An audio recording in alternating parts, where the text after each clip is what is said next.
ప్రముఖ నటుడు మంచు విష్ణు ప్రధాన పాత్రలో నటిస్తున్న భారీ చిత్రం కన్నప్ప. ముఖేష్ కుమార్ సింగ్ దర్శకత్వం వహిస్తున్న ఈ సినిమాలో విష్ణు తండ్రి సీనియర్ నటుడు మోహన్ బాబు కూడా ఒక కీలక పాత్ర పోషిస్తున్న సంగతి తెలిసిందే. మోహన్ బాబు తాజాగా మై కన్నప్ప స్టోరీ పేరుతో ఒక ప్రత్యేక వీడియోను పంచుకున్నారు. ఈ వీడియోలో ఆయన తన తల్లి లక్ష్మమ్మ గురించి మాట్లాడుతూ తీవ్ర భావోద్వేగానికి గురయ్యారు. తన తల్లే తనకు నిజమైన కన్నప్ప అని ఆయన అభివర్ణించారు. మోహన్ బాబు మాట్లాడుతూ పరమేశ్వరుడి కోసం తన కళ్ళనే ఇచ్చి కన్నప్ప చరిత్రలో నిలిచిపోయాడు. మన ఆకలిని గుర్తించి అమ్మ అడగకుండానే అన్నం పెడుతుంది.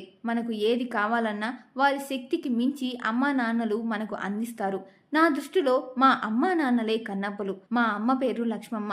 దురదృష్టవశాత్తు ఆమెకు పుట్టుకతోనే 2 చెవులు వినిపించవు. ఆ మహాతల్లికి పరమేశ్వరుడు 5 పిల్లల్ని ఇచ్చాడు అని తెలిపారు. తన చిన్ననాటి జ్ఞాపకాలను గుర్తు చేసుకుంటూ టౌన్ నుంచి మా ఊరికి వెళ్లాలంటే సుమారు 7 కిలోమీటర్లు నడవాల్సి వచ్చేది. ఆ దారి కూడా సరిగ్గా ఉండేది కాదు. సువర్ణముఖి నది దాటితే కానీ ఊర్లోకి వెళ్లలేం. అలాంటి దారిలో అమ్మ మమ్మల్నందరినీ మోసుకుంటూ ప్రయాణించేది. అది ఎంత కష్టమో ఒక్కసారి ఆలోచించండి.